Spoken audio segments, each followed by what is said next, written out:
दोस्तों नमस्कार। आप सबका स्वागत है मेरे चैनल हिंदी की बिंदी पर। आइए आज कुछ नई चीज़ सीखते हैं हिंदी भाषा, हिंदी साहित्य, हिंदी व्याकरण में।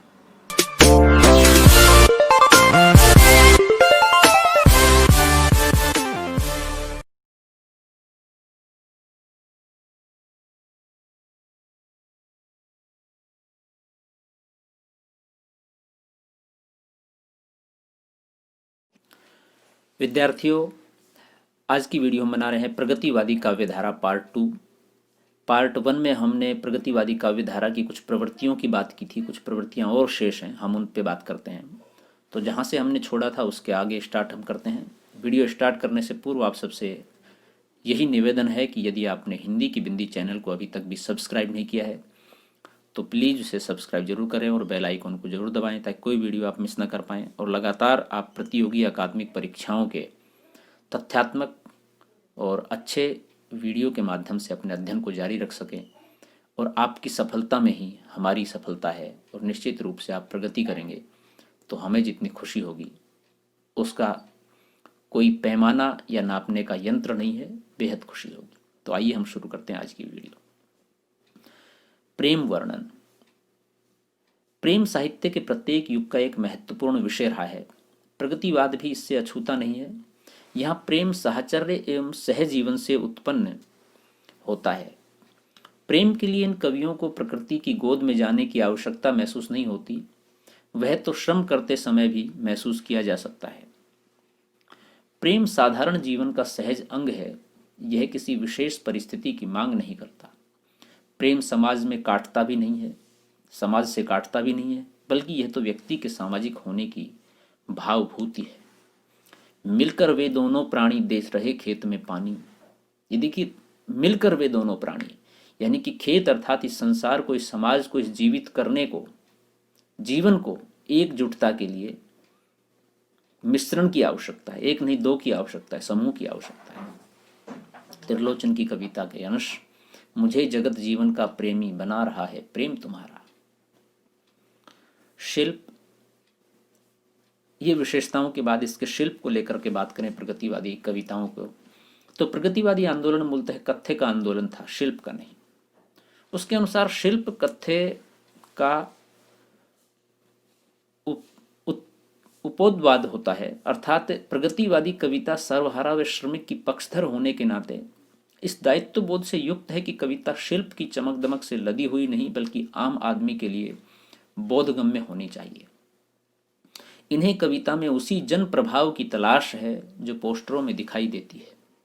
मुक्तिबोध ने कहा भी है कि चंद्र है सविता है, पोस्टर ही कविता है। सविता यानी कि सूर्य। तो ये कितनी बड़ी मारक है, कविता की शक्ति में दिखाई दे रही है। ये व्यंग है, ये तीखा प्रहार है। काव्य रूप। प्रगतिवादी काव्य में प्रबंधात्मकता का अभाव है क्योंकि यह कविता संघर्ष की कविता है। ऐसी कविता में प्रबंध के अनुशासन की उपस्थिति संभव नहीं है। भाषा। प्रगतिवादी कवि सहज भाषा का प्रयोग करते हैं जो जनसाधारण के जीवन की भाषा है। छायावाद ने जीवन की भाषा और काव्य की भाषा में जो अंतराल पैदा कर दिया था उसे प्रगतिवाद ने समाप्त किया। मुक्तिबोध जैसे एकाध कवि को छोड़ दें तो सभी प्रगतिवादी कवि जन भाषा का ही प्रयोग अपने सहज काव्य में करते हुए दिखाई देते हैं। लोकधुन। इस काव्य में लोक धुनों पर विशेष बल दिया गया है। प्रगतिवादी कविता जिस संघर्ष चेतना का प्रसार करती है या करना चाहती है उसकी सहज अभिव्यक्ति लोक धुनों में ही संभव है। कहीं कहीं इसमें लय व तुक के नियमों से मुक्ति भी दिखाई पड़ने लगती है। बिंब। बिंब प्राय सामान्य जीवन से लिए गए हैं। छायावादी बिंबों से भिन्न ये बिंब लोक जीवन के साधारण अनुभवों से संबंधित हैं, जैसे गीत गाकर घर लौटते मजदूर, पसीने से भीगा किसान आदि। एक उदाहरण और देखिए कि धूप चमकती है चांदी की साड़ी पहने, मायके में आई बेटी की तरह मगन है। वाह, देखिए क्या किस तरह के बिंब उठाए गए हैं जो कि ठेठ देहाती गांव के आमजन के, मजदूर के, किसान के, बेटी के, इस तरह के बिंब निश्चित रूप से बहुत प्रभावी हैं। प्रतीक। प्रगतिवादी कवि बात को साफ साफ कहने के पक्षधर हैं। इन्हें सामान्यतः प्रतीकों का मोह नहीं है, क्योंकि प्रतीक बात को छिपाते हैं। कहीं कहीं कुछ प्रतीकों के प्रयोग से इन्होंने वर्ग संघर्ष की चेतना को व्यक्त किया है, जैसे कि तेज धार का कर्मठ पानी चट्टानों के ऊपर चढ़कर मार रहा है, घोंसे कसकर तोड़ रहा है तर चट्टानी। ये पंक्तियां वर्ग संघर्ष को व्यक्त करती हैं। पानी वंचित वर्ग को व्यक्त करता है। पानी वंचित वर्ग की जो पीड़ा है उसको सामने रखता है, जबकि चट्टान शोषक वर्ग की मजबूत स्थिति को बयां करती है। व्यंग इन कविताओं में निश्चित रूप से दिखाई देता है। प्रगतिवादी कवियों में व्यंग क्षमता की अत्यंत प्रभावशील उपस्थिति है। समाज के मूल हितों के प्रति गहराई से प्रतिबद्ध होने के कारण ये कवि स्वार्थी व व्यक्तिवादी तत्वों को सहन नहीं कर पाते और तिलमिलाहट पैदा करने वाले तीखे व्यंग्यों का प्रयोग करते हैं। उदाहरण के लिए 10,000 10 लाख मरे पर झंडा ऊंचा रहे हमारा। अब ये कितनी बड़ी बात है कि इतने सब मरने के बाद भी झंडा ऊंचा अगर हमारा रहे तो क्या फायदा। क्या विकट स्थिति है, क्या टिप्पणी है, क्या कटाक्ष है। प्रमुख प्रगतिवादी कवि और उनकी प्रगतिवादी कविताओं का उल्लेख हम नीचे लिख कर रहे हैं।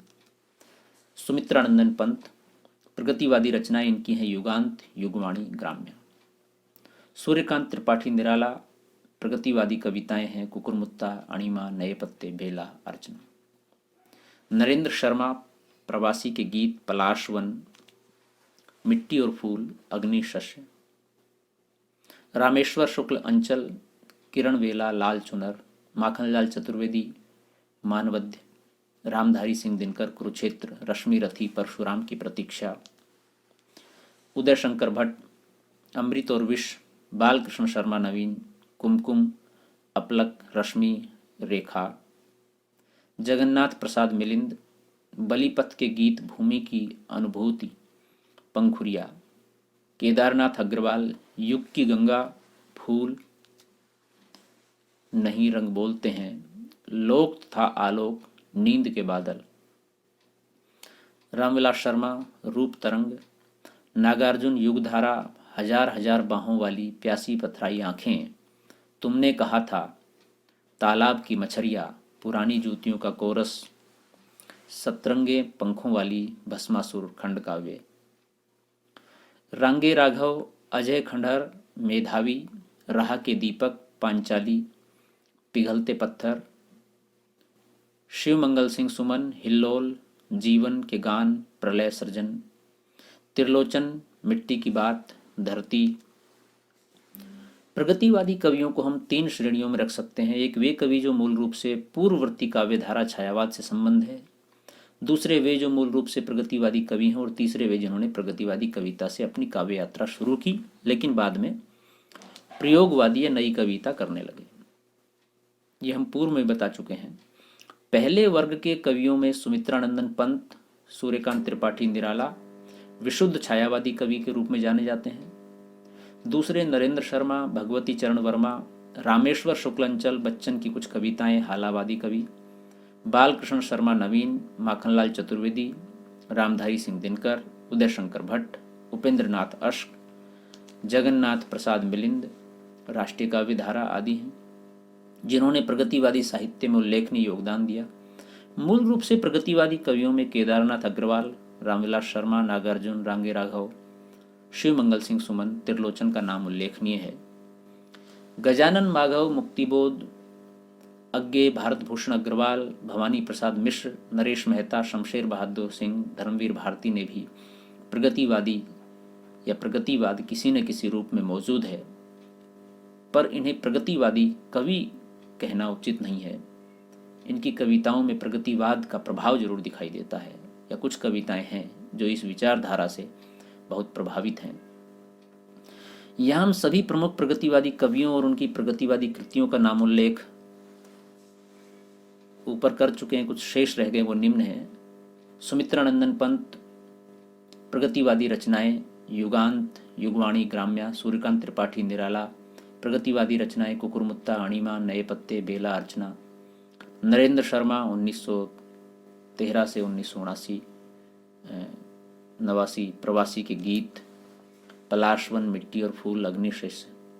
रामेश्वर शुक्लांचल 1915 से 1996, किरणवेला लालचुनर माखनलाल चतुर्वेदी 1988 से 1970, मानव रामधारी सिंह दिनकर 1908 से 1974, कुरुक्षेत्र रश्मि रथी परशुराम की प्रतीक्षा, उदय शंकर भट्ट 1898 से 1964, अमृत और विष बालकृष्ण शर्मा नवीन 1897 से 1960, कुमकुम अपलक रश्मि रेखा क्वासी, जगन्नाथ प्रसाद मिलिंद 1907 से 1986, बलिपत के गीत भूमि की अनुभूति पंखुरिया, केदारनाथ अग्रवाल 1911 से 2000, युग की गंगा लोक और आलोक फूल नहीं रंग बोलते हैं नींद के बादल, रामविलास शर्मा 1912 से 2000, रूप तरंग नागार्जुन 1910 से 1998, युगधारा प्यासी पथराई आंखें, सतरंगे पंखों वाली तुमने कहा था, तालाब की मछरिया, हजार हजार बाहों वाली, पुरानी जूतियों का कोरस, भस्मासुर खंड काव्य,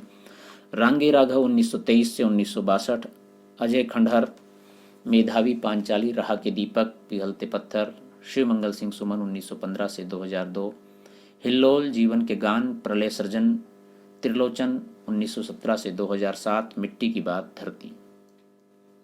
तो विद्यार्थियों, ये थी आज की वीडियो प्रगतिवादी काव्यधारा की पार्ट 2। आपको कैसी लगी हमें ज़रूर बताएं। वीडियो आपने पूरी देखी, इसके लिए बहुत बहुत धन्यवाद। आशा करते हैं वीडियो आपको अच्छी लगी होगी, पसंद आई होगी। यदि अच्छी लगी हो तो इसे लाइक कीजिए, शेयर कीजिए अपने साथियों के साथ, और कमेंट्स के माध्यम से हमें ज़रूर बताएं कैसी लगी। और हिंदी की बिंदी चैनल को आप सब्सक्राइब जरूर कर लीजिए, ताकि आप हर वीडियो आसानी से देख सकें, आप तक पहुंच सकें।